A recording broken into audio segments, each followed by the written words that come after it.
नमस्कार साथियों, स्वागत है आप सभी का अंकित इंस्पायर्स इंडिया पर। मैं हूं अंकित अवस्थी और आप हैं मेरे साथ में आज एक ऐसे कानून की चर्चा करने के लिए जिसको ना बनाने के लिए, जिसको ना अपडेट करने के लिए अमेरिकी विदेश मंत्री की भारत यात्रा को भी जोड़कर देखा गया था। चर्चा कर रहा हूं एफसीआरए एक्ट के बारे में, जिस एफसीआरए एक्ट की चर्चा आज से 2 महीने पहले तब हुई थी जब अमेरिकी विदेश मंत्री मार्को रूबियो 4 दिवसीय भारत यात्रा पर आए थे और ईसाई मिशनरियों से मिलने के लिए मदर टेरेसा जो चैरिटी ट्रस्ट है उनसे मिलने के लिए पश्चिम बंगाल कोलकाता गए थे। उनकी पहली यात्रा ही यहीं से शुरू हुई थी। तब यह चर्चा बड़ी बनी थी और हमने इसके ऊपर एक सत्र भी रखा था जिस समय चर्चा थी कि भारत को संदेश या चेतावनी आते ही मिशनरीज से मिलने क्यों पहुंचे मार्को रूबियो। आपको यदि यह तारीख याद है 23 मई, तब उस समय 4 दिन के लिए मार्को रूबियो अमेरिकी विदेश मंत्री भारत की यात्रा पर आए थे। उनकी इस यात्रा के बाद आज आप 15 जून 2026 की खबर को फिर देखिए। यहां पर पहले मई की खबर को देखते हैं, फिर जून की खबर देखते हैं और जून की खबर यह है कि यूएस के लॉ मेकर्स ने आवाज उठाई है, our proposed changes to India's FCRA act. जब ये कानून के बाद जब ये आए थे तब हमने आपके सामने चर्चा रखी थी कि भारत एक ऐसा कानून ला रहा है जिसमें मिशनरीज को बड़ी परेशानी होगी। क्रिश्चियन जो ईसाई धर्मावलंबी हैं, जो भारत के अंदर किसी ना किसी प्रकार से धर्मांतरण को सपोर्ट करते हैं, उनको बड़ी परेशानियां हो सकती हैं। उसके ऊपर हमने आपके सामने यह सत्र रखा था। अमेरिका के अंदर भी कुछ ऐसे ही सांसदों ने इस पर प्रतिक्रिया बीते माह दी कि भारत एक ऐसा कानून ला रहा है जिससे ईसाई मिशनरीज को दिक्कतें होंगी। इस बात के लिए वो कानून सुर्खी में आता है और वो है एफसीआरए। तो आज हम आपको डिटेल में इस एफसीआरए एक्ट की चर्चा करने जा रहे हैं। एफसीआरए एक्ट 2.0 आ रहा है। टेक्निकली एफसीआरए एक्ट पहले से आया हुआ है, लेकिन सरकार इसके अंदर कुछ प्रावधान बदलने जा रही है। अगर कोई भी एग्जिस्टिंग लॉ है और उस एक्ट के अंदर अगर कोई परिवर्तन होगा, यानी कि फॉरेन कंट्रीब्यूशन रेगुलेटरी एक्ट जो है उसमें अगर कोई परिवर्तन होगा तो उसे भी सदन के माध्यम से ही लाया जाएगा। और ऐसे में जब सदन का रोल हो तो उस रोल के ऊपर इस समय दांवपेच चल रहे हैं। सुर्खियां बनती हैं कि भारत के अंदर मिजोरम सरकार और चर्चेस बॉडीज ने अपना मेमोरेंडम सबमिट किया है सेंट्रल को अगेंस्ट एफसीआरए एक्ट। यानी कि इनका मानना है कि आप जो प्रावधान लाने जा रहे हैं इससे हमें असुविधाएं होंगी। इन्होंने अपनी तरफ से मेमोरेंडम सरकार को दिया है। तो आफ्टर ऑल ऐसा क्या प्रस्तावित है इस कानून में जिसके चलते दिक्कतें हो रही हैं? इन दिक्कतों के चलते ही सत्ता पक्ष और विपक्ष भी आमने सामने है। विपक्ष का आरोप यह है कि सरकार ऐसा करके अल्पसंख्यकों को टारगेट करने का प्रयास कर रही है। अल्पसंख्यकों के नाम पर जो क्रिश्चियन सोसाइटी इंडिया के अंदर है उनको फंडिंग अगर विदेश से मिलती है तो मानवीय उत्थान, सेवा, चैरिटी के लिए अगर मिलती है तो उसमें गलत क्या है? यह हाल तब था जब बजट सत्र के अंदर यह एक्ट के अंदर संशोधन प्रस्तावित था, लेकिन तब यह नहीं आ पाया। लेकिन मानसून सत्र अब चल रहा है और इस समय पर सरकार अपने प्रस्तावों में कि कौन से एक्ट आएंगे उसमें एफसीआरए एक्ट को लेकर चल रही है। तो ऐसे में अगर एफसीआरए एक्ट में संशोधन होता है तो उससे क्या क्या बदल जाएगा उसकी चर्चा करेंगे। जैसा कि नाम से ही स्पष्ट है, फॉरेन कंट्रीब्यूशन यानी आसान भाषा में विदेशी फंडिंग। आप देश में जब भी कोई एजिटेशन हो, आंदोलन हो, उन सब में एक शब्द बड़ा कॉमन सुनते हैं और वो है विदेशी फंडिंग का। विदेशी फंडिंग आफ्टर ऑल है क्या? विदेशी फंडिंग है कि आपने आंदोलन जारी रखा या आपने कोई कार्य किया, किसी ने आपकी इसमें सुविधा या सहायता दे दी। टेक्निकली भारत के बहुत सारे लोग भारत से बाहर रहते हैं और वो अपने देश में रेमिटेंसेस भेजते हैं। भारत में रेमिटेंसेस भेजना दुनिया में भारत को नंबर 1 पर रखता है। अर्थात विदेशों से संप्रेषित धन जो भारत को ही मिलता है उसमें भारत का नंबर 1 है। लेकिन क्या हो कि भारत में भेजा जाने वाला धन भारतीयों के द्वारा ना भेजकर या फिर भारतीयों के द्वारा कुछ देशद्रोहियों, समाज कंटकों या फिर उन लोगों के द्वारा देश में भेजा जाए जो देश की साख को नुकसान पहुंचाए, देश के अंदर विभाजनकारी तत्वों को बढ़ावा दे, देश विरोधी नारे लगवाए, देश की व्यवस्था को हिला दे।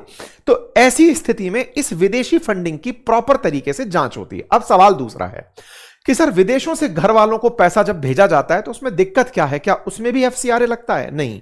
देश की कुछ ऐसी संस्थाएं जिन्हें आप नॉन गवर्नमेंटल ऑर्गेनाइजेशन एनजीओज कहते हैं, सिविल सोसाइटीज कहते हैं, कुछ ऐसे संगठन जो लोगों की मदद करने के नाम पर बनाए जाते हैं, उनमें भी कई बार चैरिटेबल ट्रस्ट की तरह से जैसे अनुदान देश में दिया जाता है, ऐसे विदेशों से भी अनुदान प्राप्त होता रहा है। और ये अनुदान जब भी किसी देश, अब जब भी अपने देश में कोई बड़ा आंदोलन हो तो उसके अंदर चर्चा में जरूर आता है, फिर चाहे किसान आंदोलन हो या इस बार जंतर मंतर पर हुआ छात्र आंदोलन हो। आप सभी ने छात्र आंदोलन को एक नजरिए से देखा था। छात्र आंदोलन में जो सबसे पॉइंट जरूरी थे वो आपने और हमने डिस्कस किए थे। चाहे सोनम वांगचुक का जबरदस्ती ले जाना हो, उस पर आप सबने और हमने मिलकर के कड़ी प्रतिक्रियाएं दी थी और कहा था यह गलत था। छात्रों को पीटना गलत था, छात्रों के ऊपर जिस तरह से लाठीचार्ज हुआ बहुत गलत था। आपने और हमने इस पर डिटेल व्याख्या की। लेकिन कुछ ऐसी हरकतें भी मीडिया में रिकॉर्ड हुई जो भी गलत थी, जिसमें पुलिस की गाड़ी तोड़ना हो, देश विरोधी तत्वों के द्वारा देश के खिलाफ नारे लगाना हो, सेना के खिलाफ नारे लगाना हो, प्रधानमंत्री को अपशब्द कहना हो। प्रधानमंत्री को अपशब्द कहना भले ही देश विरोधी शब्दों में ना काउंट किया जाता हो, लोगों की अभिव्यक्ति में माना जाता हो, लेकिन जिस प्रकार की चीजें देखी जा रही थी, जब भी देश के संसाधनों को, देश के रिसोर्सेज को हुड़दंगियों, दंगाइयों के द्वारा नुकसान पहुंचाया जाता है, तो ओवरऑल जो टैक्स पेड है, जिन लोगों ने टैक्स से देश की इकोनॉमी में कंट्रीब्यूशन किया है, उन्हें इस बात पर दुख होता है कि यह मेरा ही काम है। यानी आज देश की पुलिस को हुआ नुकसान हो, गाड़ियों की टूट-फूट हो या कोई भी आगजनी हो, वो भी आप ही का नुकसान है। जैसे बच्चों के पेपर लीक होना अपना नुकसान है, ठीक वैसे ही सरकारी संपत्ति का नुकसान होना भी वो भी अपना ही नुकसान है। उसे नुकसान जब होता है तो क्या इन्हें कोई भड़का रहा है? यह बात चर्चा में कब आई? जब कुछ इस प्रकार की तस्वीरें बाहर निकली जिसमें पुलिस की गाड़ी को तोड़ते हुए लोग, देश के खिलाफ नारे लगाते हुए लोग सुनाई दिए। कुछ ऐसी बातें भी बाहर आई, जैसे पन्नू का एक वीडियो वायरल हुआ जिसमें वो कहता हुआ पाया गया कि मेरी सीजेपी के साथ बात हुई है और उनको मैं $1 मिलियन दूंगा। बाय द वे, ये देश में कोई भी आंदोलन चल रहा हो, इसका वीडियो बाहर आ ही जाता है। यह वो व्यक्ति है जो देश को तोड़ने के नाम पर पंजाब को मिलाकर हिमाचल और इन सबसे खालिस्तान नाम के देश की कल्पना करता है। याद हो तो यह वही व्यक्ति है जिसके चलते अमेरिका ने भारत के साथ बहुत ज्यादा, मतलब एक तरह से कहिए बुरा बर्ताव किया है। बुरा बर्ताव कैसे? अगर याद हो तो इसी व्यक्ति को मरवाने के लिए एक अज्ञात व्यक्ति, बाद में जिसका नाम विकास कुमार पता चला, वो अज्ञात व्यक्ति अमेरिका में इसको मारने का ठेका दिलवा दिया था कि भाई ये देश के खिलाफ अनर्गल बयानबाजी करता है और ये देश के अंदर पहले से ही वांटेड है। अमेरिकी खुफिया एजेंसीज ने जब ये जांचा और पहचाना, अभी इसके साथ साथ जो कनाडा के अंदर मरा था निज्जर, उसके साथ साथ भी नाम जुड़ा था इसका, तो ये वो लोग हैं जो एनी टाइम देश के अंदर विभाजनकारी तत्वों को प्रमोट करना चाहते हैं, या फिर इनके खिलाफ भारत के अंदर हमेशा एक सेंटिमेंट है कि ये देश को तोड़ने वाले लोग हैं। इसका भी जब वीडियो बाहर निकला तो सब तरह से चर्चा होने लगी, और चर्चा ये कि ये अल्टीमेटली फंडिंग नहीं भी दिया और माहौल बना दिया कि मैं तो पैसे दूंगा साहब, कि तोड़ो साहब, भारत के अंदर आंदोलन होने चाहिए। इस तरह की जब चीजें होती हैं तो एक बड़ा प्रश्न खड़ा होता है कि आफ्टर ऑल चला कौन रहा है, क्योंकि इस तरह के वीडियोस भी उस समय बहुत आने लगे कि साहब दुबई से ऑर्डर आया है, 1000 प्लेट खाने की भिजवा दी गई हैं, कतर से ऑर्डर आया है, बांग्लादेश से ऑर्डर आया है। बहुत से लोगों का एक काउंटर आर्ग्यूमेंट था कि दुबई में भी 33 लाख भारतीय रहते हैं यूएई के अंदर, हो सकता है कोई वहां बैठा भारतीय कर रहा हो। डेफिनेटली यही कारण था कि विदेश मंत्रालय ने अपनी सफाई में यह कहा कि अभी हमें विदेशी कंट्रीब्यूशन की कोई भी जानकारी नहीं मिली है। लेकिन सवाल हमेशा खड़ा रहता है, और वो ये कि क्या देश के अंदर होने वाला कोई भी आंदोलन भारत से ही चल रहा है या विदेशों से प्रमोट होता आ रहा है? यह बात इतनी पुख्ता तरीके से निकल के कैसे आती है? इसके कुछ एविडेंसेस हैं। जैसे आज से 2 महीने, पिछले साल की ही बात है, लेकिन 2 महीने पहले रिसरफेस होकर बाहर आई थी, जब ट्रंप यह कहते हुए पाए गए थे कि भारत में हम पैसा क्यों देते हैं। अब ये कौन से पैसे की बात कर रहे थे? इन्होंने भारत के लिए जो सहायता राशि दी जाती है, इन्होंने एक फंड बना रखा था यूएस एड के नाम से, जो भारत, बांग्लादेश, नेपाल जैसे देशों को दिया जाता था।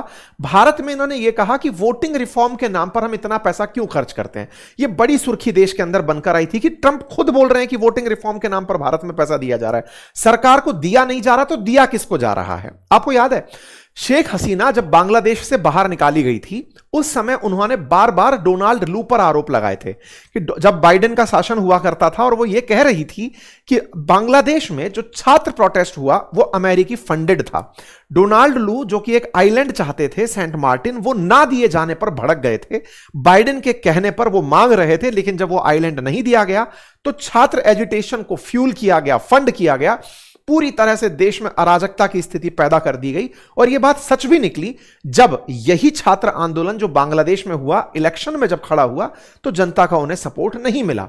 लेकिन जिस तरह से बांग्लादेश को पूरी तरह अराजक स्थितियों में डालकर मोहम्मद यूनुस को बिठा दिया गया, वो स्थितियां बताती हैं कि कहीं ना कहीं बांग्लादेश में अमेरिकी कंट्रीब्यूशन था। यह बात खुद ट्रंप जब बोल देते हैं कि हम भारत में पैसे क्यों देते हैं, हम वोटिंग रिफॉर्म के नाम पर कहां पैसा खर्च करते हैं, तो सभी के दिमाग में एक प्रश्न तैरने लगता है, और वो ये कि अल्टीमेटली क्या भारत के अंदर विदेशी कंट्रीब्यूशन आता है, विदेशी कंट्रीब्यूशन आता है या नहीं आता है। लेकिन यह चर्चा इन दिनों तेज इसलिए हुई जब धर्मेंद्र प्रधान का इस्तीफा हो गया कि सरकार ने उस कंट्रीब्यूशन का चाहे जो भी हो, लेकिन अपने ऊपर आए हुए प्रेशर को वॉल्व से बाहर निकाल दिया कि ठीक है, गए धर्मेंद्र प्रधान। जो भी हुआ, हमारे देश के अंदर एक बढ़िया आंदोलन हुआ और उस आंदोलन का परिणाम देश अकाउंटेबल होकर देख रहा है। भारत सरकार पूरी तरह से अकाउंटेबिलिटी की तरफ बढ़ती हुई दिखाई दी कि हाँ ठीक है साहब, आपने कहा, हमने अपना नेता हटा दिया, लेकिन यह नेता पहले भी हटाया जा सकता था। लेकिन इस पूरी स्थिति में सरकार ने अपने आप को इस तरह से शाबाशी दिलाई कि नहीं, हम लोकतांत्रिक तरीके से, जब छात्र नहीं चाहते कि इन्हें रखा जाए तो हम हटा रहे हैं। चलिए, इस पर कभी ना कभी लंबे समय में विमर्श और डिबेट होती रहेंगी। बाद में कई एंगल से इस डिसीजन को देखा जाता रहेगा कि सरकार हारी थी या सरकार का मास्टर स्ट्रोक था। कॉकरोच जनता पार्टी को ही सारा क्रेडिट देना सरकार का यह भी एक मास्टर स्ट्रोक था कि कहीं अपोजिशन में कांग्रेस, समाजवादी पार्टी, आम आदमी पार्टी या भीमसेना, इनको किसी प्रकार का क्रेडिट ना दिया जाए, तो जो पार्टी इलेक्शन में नहीं है उसे क्रेडिट दे दो, उसी से बात करो, तमाम बातें जो भी हो। लेकिन कुल मिलाकर देश में जो सबसे बड़ी चीज हुई वो ये कि हमारे देश ने जैन जी का एक ताकत देखा और ताकत के अनुसार देश में रेजिग्नेशन हो गया। सरकार खुद कई रिफॉर्म्स पर आ गई। अब तो ये सुर्खियां चलने लगी हैं कि सरकार भी अब अपनी जैन जी टीम बनाने की तैयारी में लगी हुई है कि इनसे बातचीत करने का, इनका तरीका पहचानने का क्या तरीका हो। चलिए, तो ये कुछ पॉइंट निकल कर आए। अब आज की कहानी पर लौटते हैं। लोकसभा के अंदर एक बिल प्रस्तावित है और वो बिल मानसून सत्र के अंदर प्रस्तावित है। मानसून सत्र 20 जुलाई से 13 अगस्त चलने वाला है। कुल 7 बिल यहां लाए जा रहे हैं। इनमें से एक foreign contribution regulation amendment act, that is FCRA amendment act 2026 है। और भी बिल हैं, समय आने पर इनका डिटेल डिस्कशन हो जाएगा। ये जो बिल आने जा रहा है FCRA foreign contribution amendment, amendment मतलब पहले से एक बिल था, उस बिल के अंदर आप कुछ सुधार किए जा रहे हैं। अमेंडमेंट की स्थिति के साथ में बिल 2026 आ रहा है। अब ये FCRA होता क्या है? फॉरेन कंट्रीब्यूशन रेगुलेशन एक्ट, यानी कि भारत में कोई व्यक्ति, संगठन द्वारा प्राप्त विदेशी दान, धन और संपत्ति को कंट्रोल करने वाला अधिनियम। इसके तहत बस ध्यान यह रखा जाता है कि देश में आ रहा विदेशी योगदान भारत की संप्रभुता, आंतरिक सुरक्षा, इन किसी भी चीजों को प्रभावित ना करे।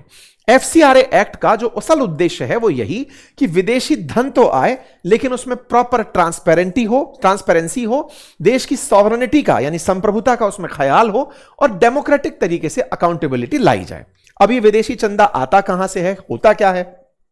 तो कई बार विदेशों की सरकारें, विदेशी कंपनियां, विदेशी कई ट्रस्ट, अंतरराष्ट्रीय संगठन, विदेश में रहने वाले किसी व्यक्ति, वो अपना पैसा, सामान या सिक्योरिटी आर्थिक सहायता के रूप में जब डोनेट कर रहे होते हैं तो उसे विदेशी अंशदान कहते हैं। इसके तहत कौन कौन ले सकता है पैसा? तो उसमें NGOs ले सकते हैं, ट्रस्ट ले सकते हैं, कुछ सोसाइटी या सेक्शन 8 में अधीन कंपनीज ले सकती हैं, धार्मिक या चैरिटेबल संस्थाएं ले सकती हैं, कुछ शैक्षणिक संस्थाएं ले सकती हैं, सामाजिक और सांस्कृतिक संगठन ले सकते हैं। और वो जब रजिस्ट्रेशन ले लेते हैं, क्योंकि विदेशी फंड लेने के लिए आपको भारत सरकार के पास पहले रजिस्ट्रेशन कराना होता है और वो रजिस्ट्रेशन 5 साल के लिए ही वैलिड होता है कि साहब मैं 5 साल के लिए ये आपसे रजिस्ट्रेशन कि साहब मैं आपको बता रहा हूं कि मैं फला जगह से फंडिंग ले रहा हूं या फिर मैं विदेशी फंडिंग लेना चाहता हूं, ये मेरी डिटेल्स हैं, आप इन्हें चेक कर सकते हैं। इसके लिए बाकायदा सरकार ने बीच बीच में कई सुधार किए हैं। जैसे इन सभी जितनी भी NGOs, ट्रस्ट जो विदेशी फंडिंग लेते हैं, इनको दिल्ली के अंदर ही SBI में एक अकाउंट खोलना मैंडेटरी है कि आप SBI के अंदर अकाउंट खुलवाएंगे, ठीक है। एनीवे, तो फिर ये वाली चीज 5 साल में मैंडेटरी होता है। अब कौन नहीं ले सकता, तो उसमें कोई सांसद या विधायक फंडिंग नहीं ले सकता, चुनाव लड़ने वाला कोई उम्मीदवार नहीं ले सकता, कोई राजनीतिक दल नहीं ले सकता, कोई न्यायाधीश नहीं ले सकता, सरकारी कर्मचारी नहीं ले सकता, चुनाव आयुक्त नहीं ले सकता, इवन समाचार या न्यूज चैनल्स जो चल रहे हैं या करंट अफेयर्स की जो जानकारी दे रहे हैं उसके भी मालिक या संपादक वो भी इस तरह का पैसा नहीं ले सकते। क्यों नहीं ले सकते? क्योंकि हो सकता है कि आपको फंडिंग दे करके देश में माहौल बदलने का प्रयास करवाया जा रहा हो। तो सरकार अब क्या लेकर आ रही है? तो देखो साहब, ये जो कानून है ना जिसके बारे में आप बात कर रहे हैं, ये 1976 में आया था, लेकिन इस कानून में अब जो परिवर्तन 2026 में आ रहा है, मतलब कि लगभग 50 साल बाद जो परिवर्तन आ रहा है, इसमें कुछ नए फ्रेमवर्क जोड़े जा रहे हैं। आसान भाषा में कहूं तो 3 बड़ी चीजें इस बार सरकार लेकर आ रही है। नंबर 1 कि आप 5 साल बाद अगर अपना रिन्यू नहीं करवा पाए रजिस्ट्रेशन, तो ऐसे में जो एसेट बनाए हैं, जो संपत्ति बनाई है आपने इस धन से, वो किसी डेजिग्नेटेड अथॉरिटी को दे दी जाएंगी। आसान भाषा में और कहूं तो आपने अगर फंडिंग से कोई बहुत बड़ा अस्पताल बना लिया या कोई आपने मंदिर बना लिया या चर्च बना ली या कोई भी आपने समाज कल्याण के लिए चीज बनाई, अगर आपने उस फंडिंग का ब्यौरा नहीं दिया, अगले 5 साल में अपडेट नहीं कराया, तो वो उठ करके डेजिग्नेटेड अथॉरिटी जो सरकार ने बनाई होगी अकॉर्डिंग टू लॉ, उसके अधीन चला जाएगा।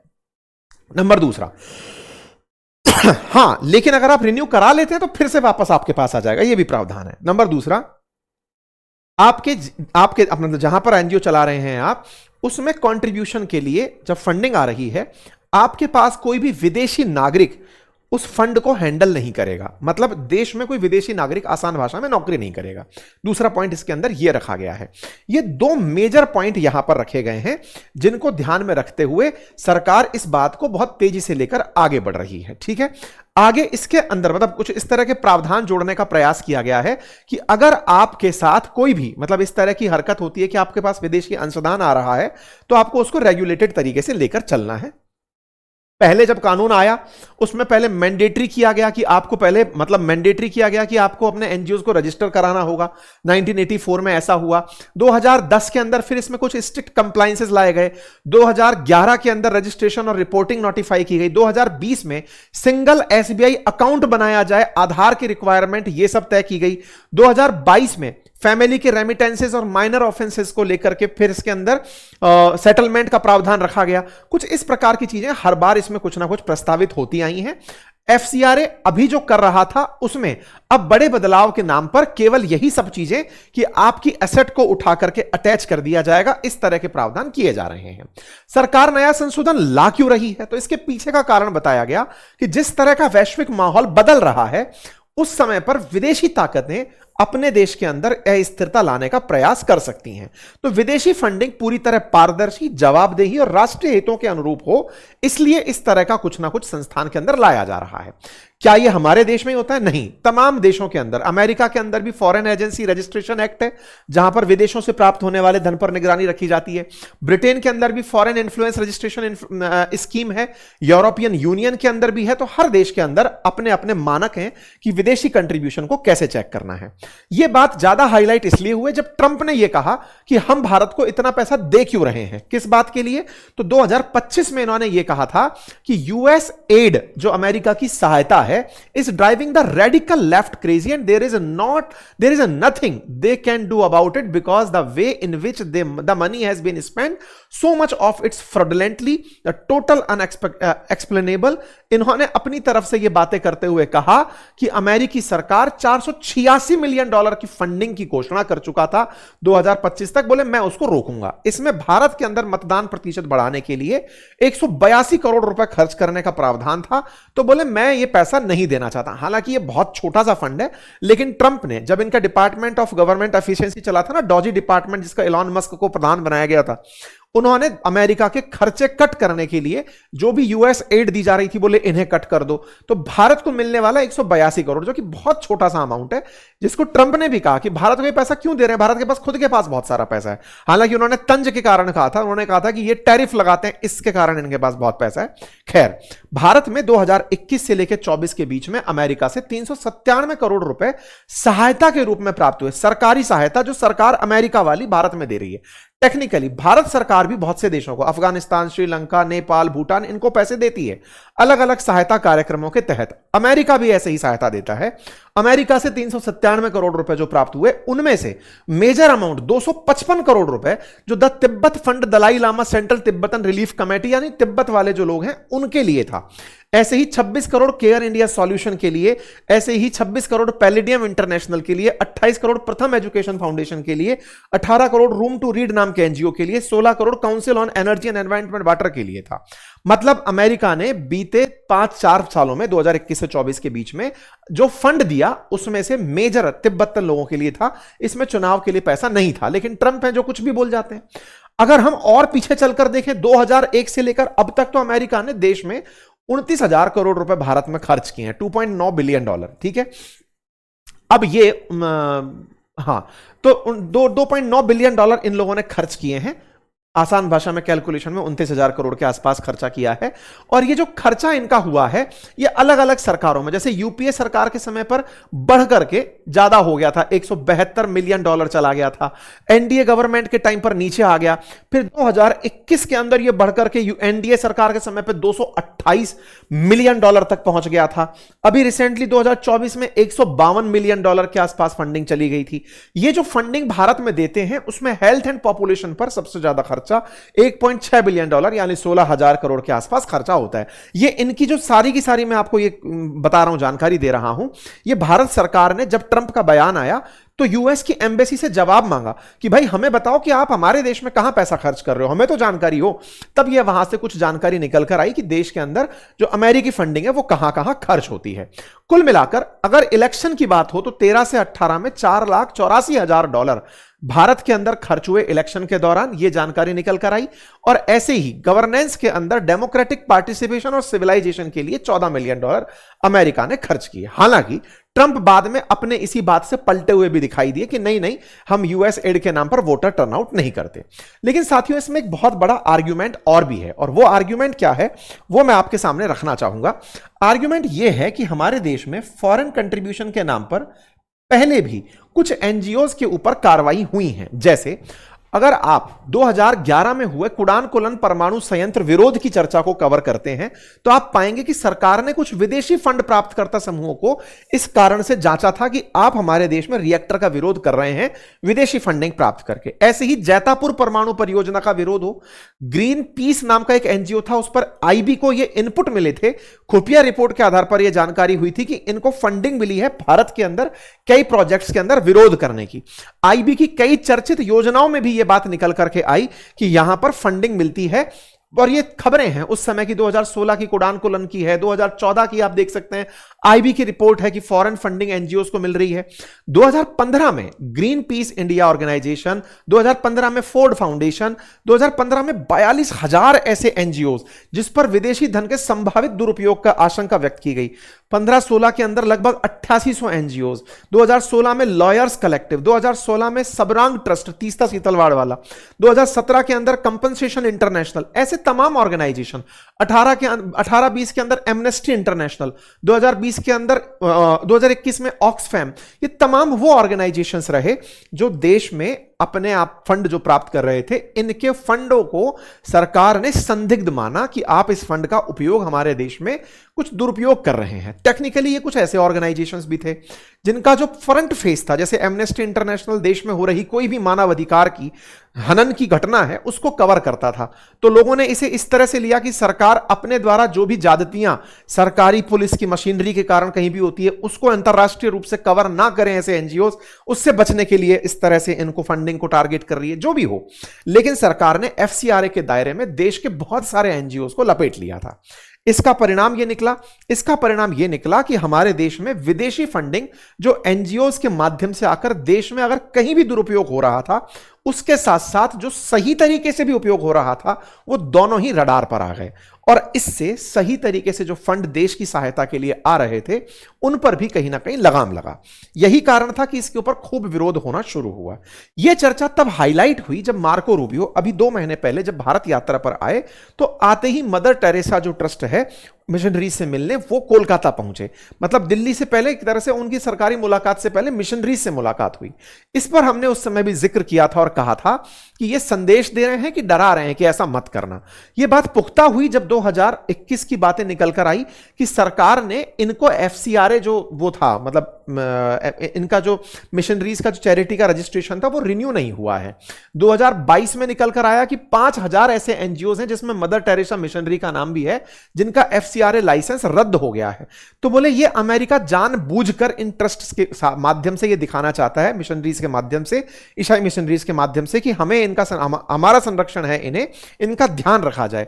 इस पर चर्चा भी हुई। तो 2022 में सेंटर ने फिर से इनका एफसीआरए लाइसेंस 2022 के अंदर रिस्टोर भी कर दिया था, लेकिन फिर से इनके ऊपर सवाल आने लग रहे थे। तो ऐसे में मार्को रूबियो जब आए और यहां की यात्रा किए, तब यह माना गया कि कहीं ना कहीं इनका उद्देश्य यह संदेश देना है कि ईसाई मिशनरीज को अमेरिका समर्थन देता है। ट्रंप के बारे में कहा भी जाता है कि वो क्रिश्चियनिटी को वर्ल्ड वाइड कहीं पर भी सपोर्ट करना चाहते हैं। जिस तरह से चर्चा होती है ना कि प्रधानमंत्री मोदी मतलब हिंदूवादी राष्ट्रनेता के रूप में दिखना चाहते हैं, ट्रंप अपने आप को अमेरिका के अंदर दिखाना चाहते हैं कि कहीं पर भी ईसाइयत की बात हो रही हो तो मुझे सबसे पहले देखा जाए। मतलब व्हाइट सुप्रीमेसी के साथ साथ वो प्लस में ये वाला पॉइंट भी अपना चारों तरफ से लेके चलते हैं। कई बार आपने देखा होगा उनका कि वो पोप के केस में खुद को पोप बनाकर दिखाते हैं, मुझे देखो मैं पोप की तरह दिखता हूं। तो कई बार उनकी चर्चाएं उस तरह से भी व्यापक निकली हैं। इस बात को और हवा मिली 2026 के ही 15 जून को, जब यूएस लॉ मेकर्स ने यह आवाज उठाई कि इंडिया एफसीआरए एक्ट के अंदर संशोधन लेके आ रहा है, जो कि ठीक नहीं है। बाई पार्टीशन था, दोनों पार्टी की तरफ से लोग निकल कर आ रहे थे और कह रहे थे कि नहीं ये सब ठीक नहीं है। कुल मिलाकर के फंडिंग में जो भारत चीजें करने जा रहा है, उससे इन सब में जो भी दिक्कत हो रही है, उनको अब सरकार प्रचार में ऐसे कहती है कि साहब हमारा तो बीजेपी कर रही है इस तरह का कि विदेशी फंड से बनी संपत्तियों पर हम निगरानी रखेंगे, विदेशी नागरिक एनजीओ के प्रमुख पद पर नहीं रह सकेंगे और धर्मांतरण और राष्ट्र विरोधी गतिविधियों के लिए विदेशी फंड का इस्तेमाल नहीं कर सकेंगे। ये बातें क्यों निकल कर आई? ये बातें इसलिए निकल कर आई क्योंकि 2026 के अंदर अप्रैल में ईडी ने कुछ ऐसे क्रिश्चियन मिशनरीज को कैश विड्रॉ के लिए टैग किया जो कि डेबिट कार्ड से फंड निकाल करके माओवादी क्षेत्रों में पैसे बांट रहे थे। 1000 ऐसे विदेशी debit card, foreign debit card, जिनसे 95 करोड़ रुपए निकाले गए इंडिया में और उन्हें माओवाद प्रभावित क्षेत्र के अंदर डिस्ट्रीब्यूट किया गया। यह 2026 की घटना है। फिर यह बात उठाकर के ईडी ने सीबीआई को सौंप दी। इसमें एक अमेरिकी ईसाई मिशनरी संगठन था, द टिमोथी इनिशिएटिव। उसने विदेशी डेबिट कार्ड्स के जरिए भारत में 93 से लेकर 95 करोड़ रुपए विड्रॉ किए और ये बिना किसी एफसीआरए की अनुमति के एटीएम से निकालकर उन क्षेत्रों में बांट दिए जो नक्सल प्रभावित थे। इसके बाद इस पर जांच भी बैठी। इस तरह की जो जांचें हैं, ईडी ने इसकी बात को सीबीआई से भी शेयर किया।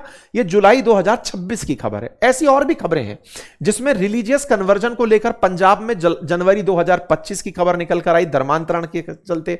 2 महीने पहले ही पैसों के लालच में धर्म परिवर्तन, ये वाली बात भास्कर ने ग्राउंड रिपोर्ट में जाकर के निकाली कि ऐसा हो रहा है। धर्म परिवर्तन उदयपुर के अंदर भी बेनकाब हुआ, जहां 100 परिवारों को ईसाई बनाने की तैयारी थी, जिसके चलते 6 पादरियों सहित 11 को डिटेन किया गया। तो हमारे देश में धर्म परिवर्तन के नाम पर इस तरह से जो ईसाई मिशनरीज का इस्तेमाल हो रहा था, टेक्निकली उन्हें भी इससे टारगेट किया जा रहा है। अब अगर ऐसा होता है तो निश्चित ही ईसाई मिशनरीज इसका विरोध में भी उतरी हैं कि साहब हम उस फंडिंग से लोगों का भला भी तो करते हैं। तो जो फंडिंग से भला होता है वो भला वर्सेस ये जो काम कर रहे हैं, इन दोनों की असल में बहस छिड़ी हुई है।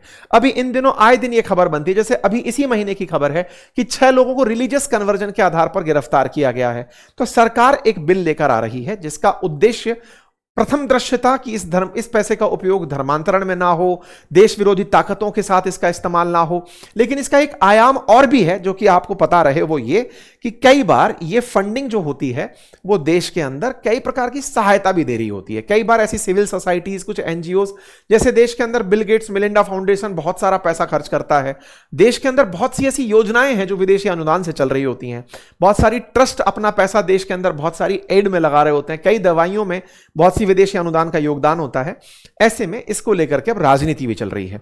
पिछली बार जब इसका आना था तब कांग्रेस ने इसका भरपूर विरोध किया था, जब बजट सत्र मानसून शुरुआती जो बजट सत्र के अंदर जब बिल आने की बात थी तब विरोध हुआ था, तब यह बिल पास नहीं हुआ। लेकिन इस बार फिर से लाने की तैयारी जब हो रही है तब फिर से कांग्रेस की तरफ से इसके ऊपर अपनी प्रतिक्रियाएं दी जा रही हैं कि भाई इस बार आएगा तो हम तो इसका इस बार भी विरोध करेंगे। अब इसके पक्ष और विपक्ष दोनों हैं। एनजीओज को नुकसान होना क्या वाकई में सिविल सोसाइटी का नुकसान होना देश के लिए नुकसानदायक है, या फिर इनके माध्यम से जो हिडन एजेंडा लेकर चल रहे हैं उनके ऊपर रोक लगना देश की सुरक्षा है? यह हमेशा डिबेट का विषय रहेगा। आप क्या सोचते हैं इस विषय पर? अपनी राय जरूर कमेंट बॉक्स में बताएं।